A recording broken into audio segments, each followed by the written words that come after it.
Merci beaucoup Loïc Delamornay en direct de New York. En France, comment trouver un compromis pour sortir de l'impasse de la réforme des retraites? Demain, le gouvernement doit reprendre ses discussions avec les partenaires sociaux.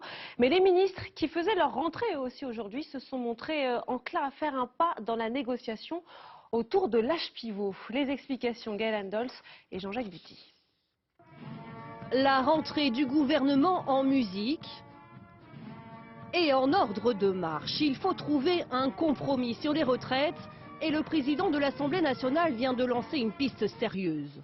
Richard Ferrand veut maintenir un âge pivot à 64 ans, mais pour ceux qui choisiraient de partir plus tôt, le malus ne serait plus définitif, mais temporaire pendant 2 ou 3 ans.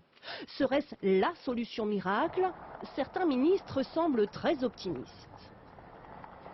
Richard Ferrand fait une proposition qui est intelligente, qui est raisonnable, qui permet d'améliorer l'âge pivot tel que nous le proposons. Mais étudions cette proposition. Une proposition qui s'inspire directement du système de retraite complémentaire de l'Agirc-Arrco.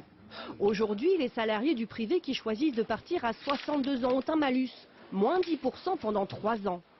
En revanche, ceux qui partent à 63 ans touchent une pension complète tout de suite, et à 64 ans et au-delà, c'est un bonus temporaire de 10% pour chaque année supplémentaire.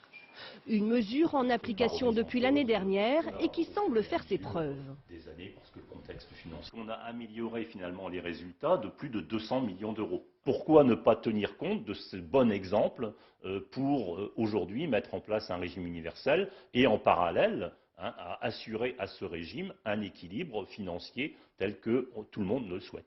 Seul bémol, le gouvernement n'est pas sûr que cette mesure permette de réaliser suffisamment d'économies. À l'Agirc-Arrco, le malus temporaire a permis de combler en 1 an un 1/10 du déficit. À Matignon,